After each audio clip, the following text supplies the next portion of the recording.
एक राष्ट्र कैसे बनता है? क्या ये सिर्फ कुछ बड़े नेताओं के फैसलों से बन जाता है, या फिर इसके पीछे उन लाखों करोड़ों आम लोगों का जुनून और संघर्ष होता है जो एक नए भविष्य की मांग कर रहे होते हैं?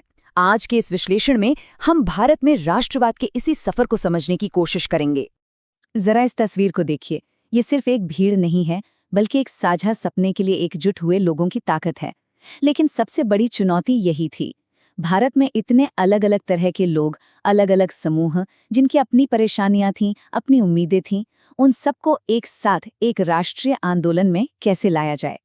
ठीक है, तो चलिए कहानी में थोड़ा और गहराई से उतरते हैं। हम बात कर रहे हैं फर्स्ट वर्ल्ड वॉर के ठीक बाद के भारत की। सोचिए जरा, वो कैसा दौर रहा होगा।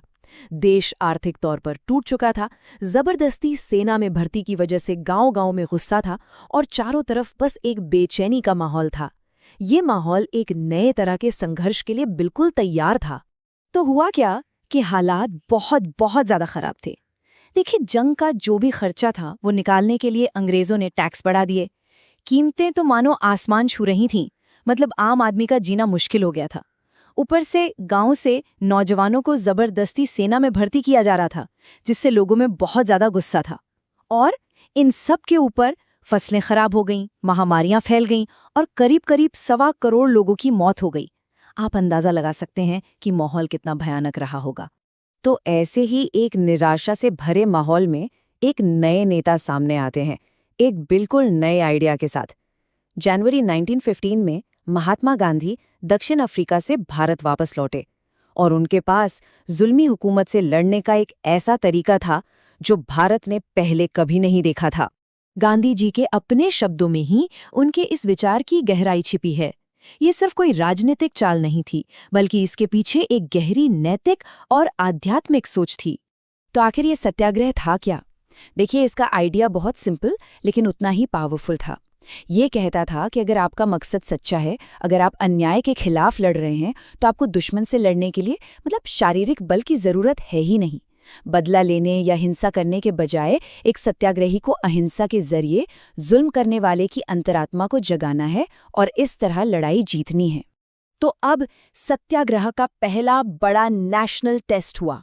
वजह बना एक नया बहुत ही दमनकारी ब्रिटिश कानून, और इसका अंजाम हुआ अमृतसर में एक भयानक त्रासदी के रूप में। ये था 1919 का रॉलेट एक्ट। और इसकी सबसे डरावनी बात जानते हैं क्या थी? इसने ब्रिटिश सरकार को बेहिसाब ताकत दे दी थी। मतलब वो किसी भी राजनीतिक गतिविधि को कुचल सकते थे। किसी भी भारतीय को सिर्फ शक के आधार पर बिना कोई मुकदमा चलाए 2 साल तक जेल में बंद किया जा सकता था। जाहिर है, इसके खिलाफ पूरे देश में हड़तालें और रैलियां शुरू हो गईं। अब जब लोगों का गुस्सा इस तरह भड़का तो ब्रिटिश प्रशासन घबरा गया और उन्होंने बहुत सख्त कदम उठाए। अमृतसर जैसे कई शहरों में मार्शल लॉ लगा दिया गया और कमान सौंपी गई जनरल डायर को। और फिर आया वो काला दिन, 13 अप्रैल 1919। जलियांवाला बाग में बैसाखी का दिन था और वहां एक शांतिपूर्ण सभा चल रही थी। जनरल डायर अपनी टुकड़ी के साथ वहां पहुंचा, बाहर निकलने के सारे रास्ते बंद करवा दिए और निहत्थी भीड़ पर अंधाधुंध गोलियां चलाने का हुक्म दे दिया। सैकड़ों बेगुनाह लोग मारे गए और उसका मकसद, जैसा कि उसने बाद में खुद कबूल किया, वो एक नैतिक प्रभाव पैदा करना चाहता था। मतलब लोगों के दिलों में दहशत और खौफ भरना चाहता था। जलियांवाला बाग की इस भयानक हिंसा ने पूरे देश को झकझोर कर रख दिया। गांधी जी को अब यह एहसास हो गया था कि एक और भी बड़े और भी व्यापक आंदोलन की जरूरत है। एक ऐसा आंदोलन जो भारत के हिंदुओं और मुसलमानों को एक साथ ला सके।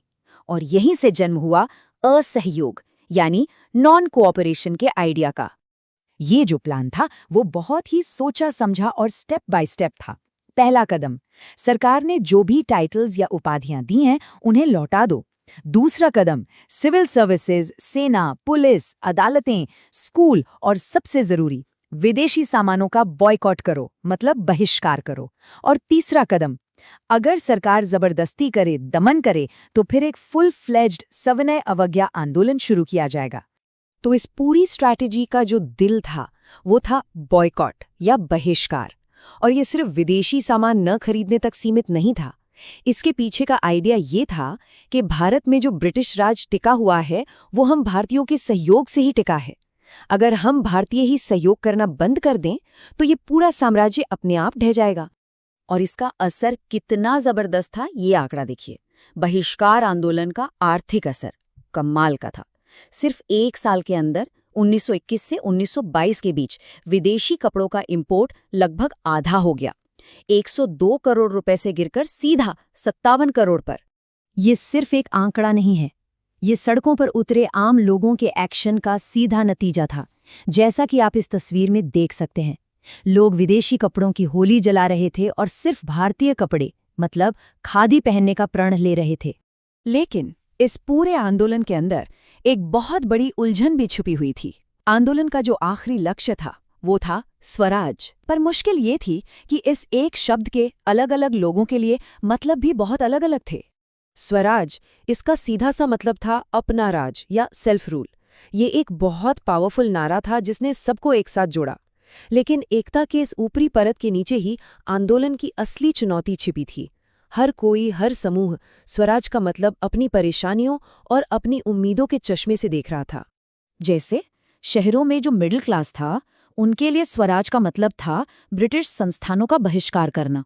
स्टूडेंट्स ने स्कूल कॉलेज छोड़ दिए, वकीलों ने अदालतों में जाना बंद कर दिया।